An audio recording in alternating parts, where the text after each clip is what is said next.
জিজ্ঞাসা করছে মহিলাকে, তোমার এই অবস্থা কেন, কি কারণে তোমার এই অবস্থা?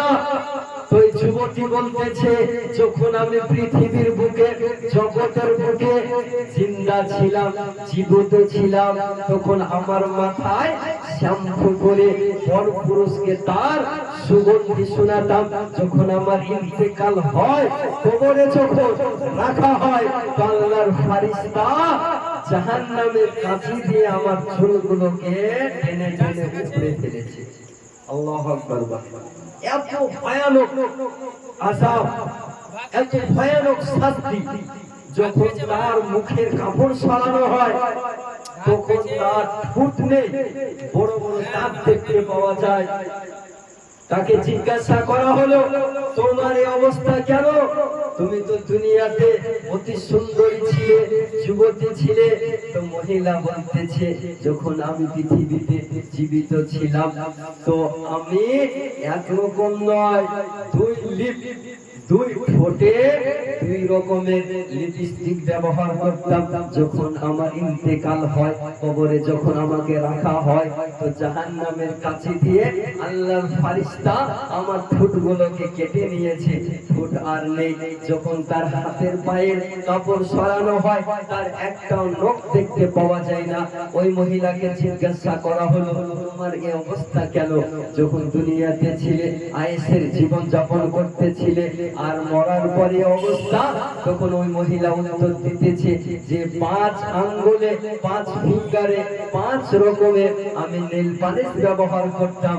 আর কবরে যাওয়ার পর আল্লাহর ফারিস্তা আমার নখগুলোকে জাহান্নামের কাছে দিয়ে কেটে নিয়েছে। গ্রামগঞ্জের মানুষ একত্রিত হওয়ার পর, জমা হওয়ার পর কবরস্থানে পৌঁছে গেল। যাওয়ার পর সকলে কান লাগিয়ে শুনে, হ্যাঁ সত্যি কবর থেকে আওয়াজ ভেসে আসছে যে আমি জীবিত আছি, আমাকে বের করো, আমি জীবিত আছি, আমাকে বের করো। কবরের মাটি যখন সরানো হলো, তো একজন মহিলা উলঙ্গ অবস্থায় বসে রয়েছে।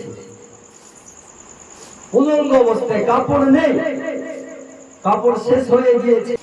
ভাবতে অবাক লাগে যে কবরে যাওয়ার পর কাফন আর কাফন আপনার থাকবে না। যদি আপনি ভালো কর্ম করেন, তাহলে আপনার কাফন কাফন হয়ে থাকবে।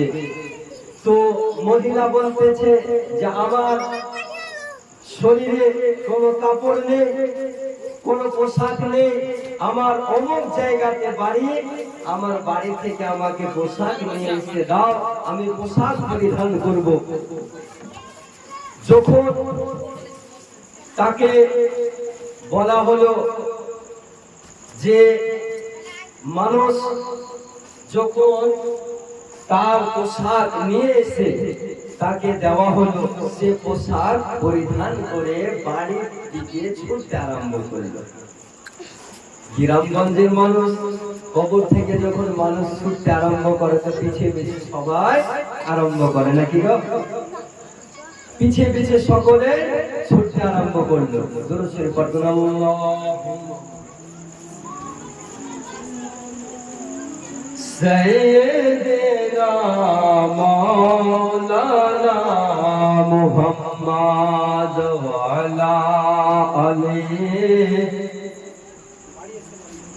মাওলানা আল্লাহুম্মা সাল্লি আলা সাইয়্যিদিনা মাওলানা মুহাম্মদ ওয়া আলা আলিহি সাইয়্যিদিনা মাওলানা মুহাম্মদ সাল্লাল্লাহু আলা মুহাম্মাদিন সাল্লাল্লাহু মুহাম্মদ হরদম ज़बान से निकालो पाक नामे मुहम्मद हरदम ज़बान से निकालो शफीआना मुहम्मद सल्लल्लाहु ताला अलैहि वसल्लम। तो बिरादर इस्लाम,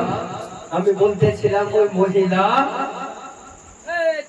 বাড়ির দিকে ছুটতে আরম্ভ করলো। তো গ্রামগঞ্জের মানুষ পিছে পিছে ছুটতে আরম্ভ করলো। ওই মহিলা তার বাড়িতে গিয়ে ঘরের মধ্যে প্রবেশ করে শিকল ঘরের ভেতর থেকে লাগিয়ে দিল। গ্রামের মানুষ পিছে পিছে যেতে আরম্ভ করলো। যাওয়ার পর বলে, তুমি কবর উলঙ্গ অবস্থায় ছিলে, তোমাকে পোশাক দেওয়া হলো, তুমি কিছু না বলে বাড়ির দিকে ছুটতে আরম্ভ করলে। তোমার কি অবস্থা একটু দেখতে চাই, শিকলটা ভেতর থেকে খোলো। তো মহিলা বলতেছে যে আমার অবস্থা খারাপ, ভয়ানক অবস্থা, আমাকে সবাই সহ্য করতে পারবে না, দেখতে পারবে না। আচ্ছা বলেন, মহিলা বলতেছে, আচ্ছা বলেন আপনাদের মধ্যে সব থেকে সাহসী ব্যক্তি কে আছে?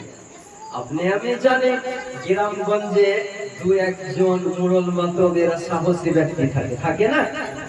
তো বলতেছে দুজন, যে আমরা দুজন সাহসী আছি, তোমাকে দেখতে চাই কি অবস্থায় আছো। মহিলা যখন শিকল খুলে দিল, দেওয়ার সঙ্গে সঙ্গে মহিলার যখন মাথার কাপড় সরানো হলো, তো মাথায় একটাও চুল নাই, মগজ দেখতে পাওয়া যাচ্ছে। সেই জনগণ